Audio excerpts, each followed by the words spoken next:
Hello everybody and welcome back to my channel. My name is Angela, aka Stitching Brit, and today it is Flosstube number 46 and the date is the 22nd of November 2022. So I hope you are all keeping well.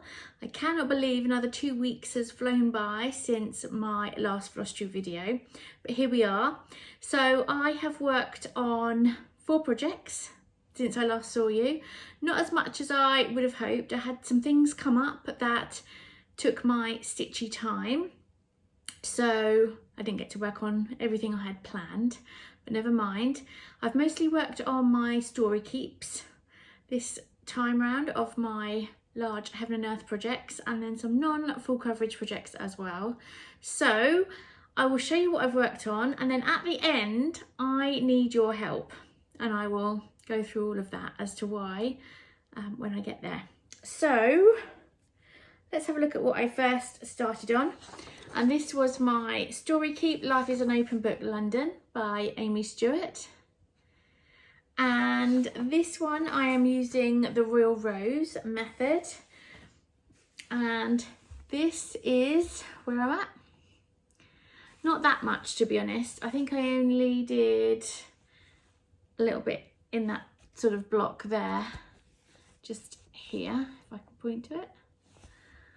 I don't know, I think I just ran out of time. Like I said, I've just had a really busy couple of weeks and I just ran out of time, but I will definitely, next time I stitch on this, get to the end of this row here, so I can then start down here.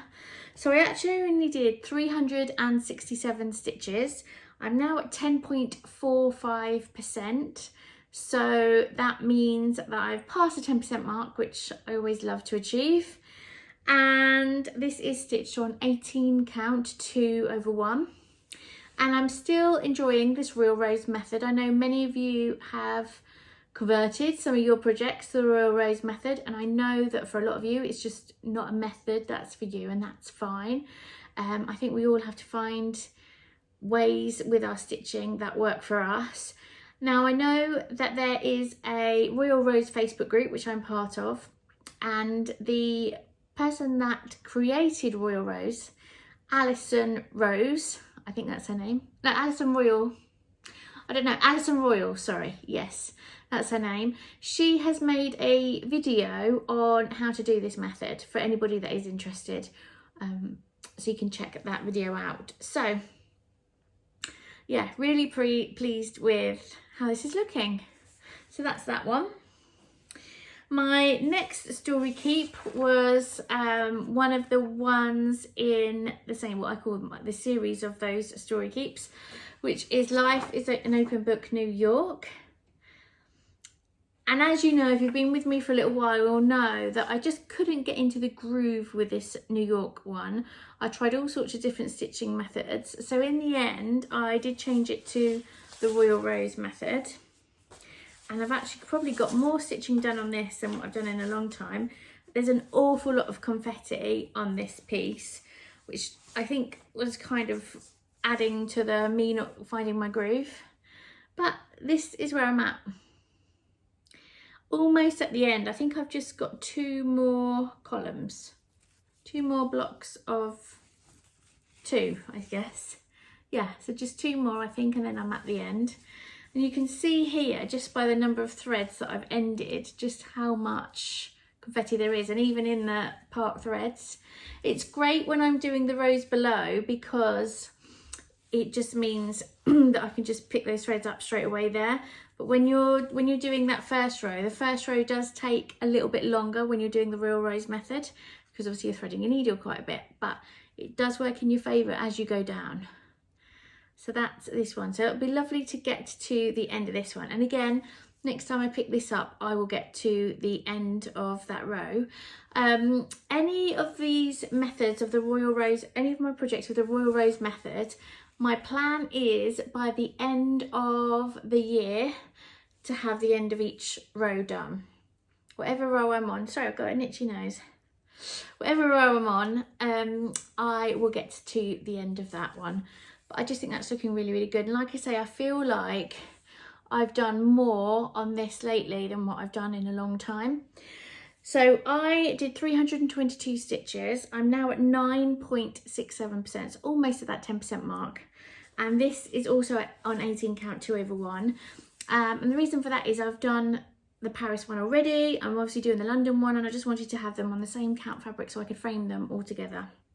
So that's the New York and London ones. Then as you guys know, I'm part of the Christmas memory jars sale that Cross Stitch Bunny started. It was a chart by Susan Bates. This is what it will look like when it's done. And I joined the sale, I think it was the 1st of July that we started. And I don't know what happened, from the very off, I was behind. So yesterday was the start of jar 9. So I think every sort of 17, 18 days, you started the next jar. And yesterday's was the last one, the start of the last one. So it was jar number 9. And the sale finishes on the 9th of December. And I've done quite a bit of catching up actually. Obviously now I've got 6 jars stitched. Not all of them are back stitched obviously, so I need to do the back stitching. So I'm going to back stitch all 3 of these and put the writing underneath. Then I'm going to move my Q snap so I can do these 3, and I'm going to flip between stitching and the back stitch on those ones. But it just looks so good, doesn't it? Obviously it will look better once the back stitching's in, because back stitching really makes it, doesn't it? But yeah, I'm really enjoying these. Like I say, I had a few things going on and I went to stay with my dad for a few days. He just needed my help with a few things, and I took this one with me, and I got this jar finished. No, not this jar, sorry, this jar. This jar finished. So I'm really pleased with that. And yeah, so like I say, the sale finishes on the 9th of July. Do you think I can do it? Do you think I can get all 3 other jars stitched and all the back stitching and all of them done? I don't know. What do you think? Do you think I can? So this is stitched on 20 count, 2/1. Every one of my pieces is full cross. And the hashtag is hashtag 9JarsSale. And I will link the hashtag in the description box below. I think that's everything to say about that one really. They do also do a summer, or Susan Bates does also a summer memory jars, and next year I will do the summer one. I may not do it as part of a sale with such a time frame. I don't know, who knows, but I do want to do the summer one as well. And you can get the chart from Etsy. I will link the Etsy shop below where you can get the chart from. But they're just really cute, I think, and it's sometimes nice to have something that's non-full coverage.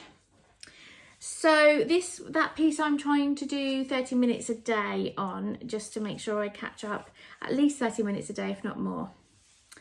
So then my next piece, again, another one that I swore that I wouldn't get behind, and I have. How I got behind with this one so much, I don't know, but I'm slowly but surely clawing it back, and once I finish my Christmas jars, this will become a focus piece. This is my temperature typography by Sarah, Stitching Mummy, and you can find these charts in her Etsy shop. And her Etsy shop at the moment has a sale on until the 30th of November, I believe it is, where you can get discount on these charts. So this one is temperature typography, like I say, but she's got all various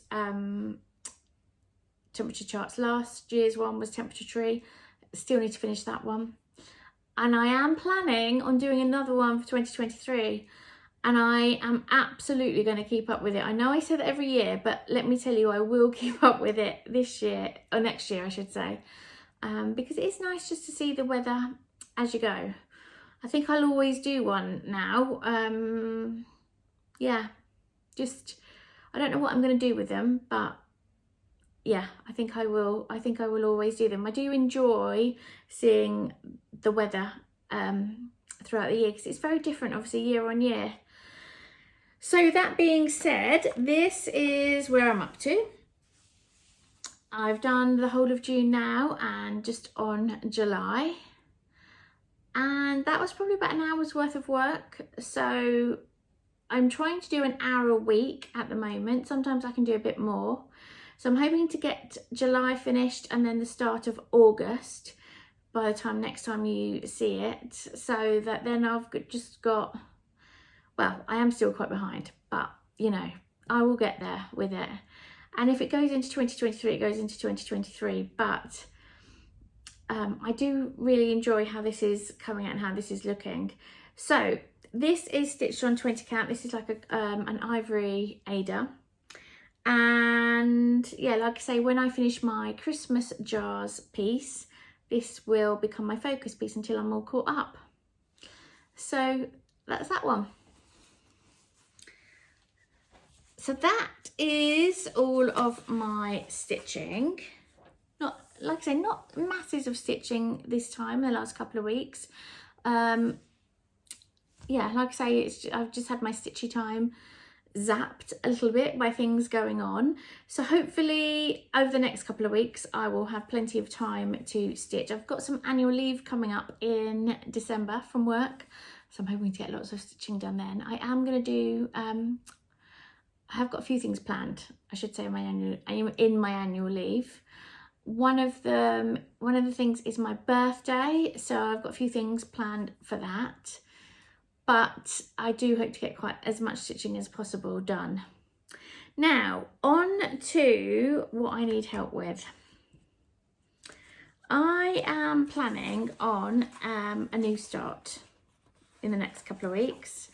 I've got a new start planned for my birthday, and I've got a new start planned at the end of the year, because my plan for 2023, I won't tell you all my plans now, I will save that for my whip parade video where I talk about my 2023 plans.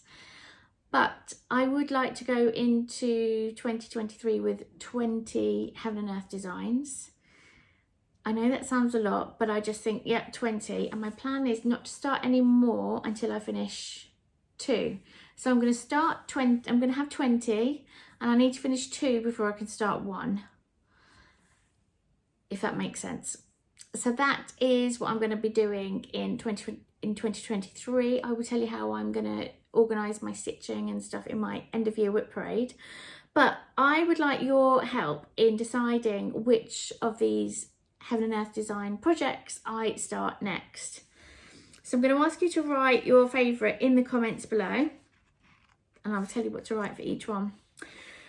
So the first one is Mini Deer Creek by Donna Gelsinger. Now I've seen this one a lot on a lot of people's channels, I should say, from Darren, Dizzy Stitcher to Jemima and all the Stitchketeers, Jemima at the Rocking Stitcher. Now I would make this one for my family. I've got family who live up in Scotland, and all around them are deer. And this just, to me, looks exactly like something out of scenery from where they live. So that's one of the reasons why I want to do this piece, is for them, really. So that's Mini Deer Creek. So write deer, D-E-E-R, in the comments if you want me to do that one. The next one is Mini Love Letters Chocolate Shop. I've got the mini because I just can't see myself doing any other size other than mini, apart from my World Travel bookshelf. I know that there's probably, I'm losing some of the detail, but looking at the mock-up, I'm happy with what the detail is on this. So yeah, Mini Love Letters Chocolate Shop. Again, seen this on quite a few people's channels who are doing this. So I think for this one, let's write love letters in the comments. And then the third one is Mini Vaccinated by Randall Spangler. And as many of you know that have been with me for a while, you would have seen that I have done the Mini Virus Detected. I'm having a few issues with that one and recording it in Pattern Keeper, but I'm nearly there with updating it all. I want to start the vaccinated one because to me the Mini Virus Detected and the vaccinated one, the two go hand in hand. So for this one, just put vaccinated in the comments. So Let me just recap then. So the first one is the Mini Deer Creek by Donna Gelsinger. Put deer in the comments. The second one is Mini Love Letters Chocolate Shop by Amy Stewart. Put love letters in the comments. And the third one is Mini Vaccinated by Randall Spangler, and put vaccinated in the comments. So then I will let you know in my next Flosstube video which one has won, and I will start that project that day or the next day, depending on what's happening, what's going on, whether I'm working or not. But I will certainly start it very soon after my next Flosstube, but I will let you know which one has won next time we speak. So guys, that is everything. This Thursday is Thanksgiving, so happy Thanksgiving to anybody that celebrates Thanksgiving, and until I see you again, happy stitching.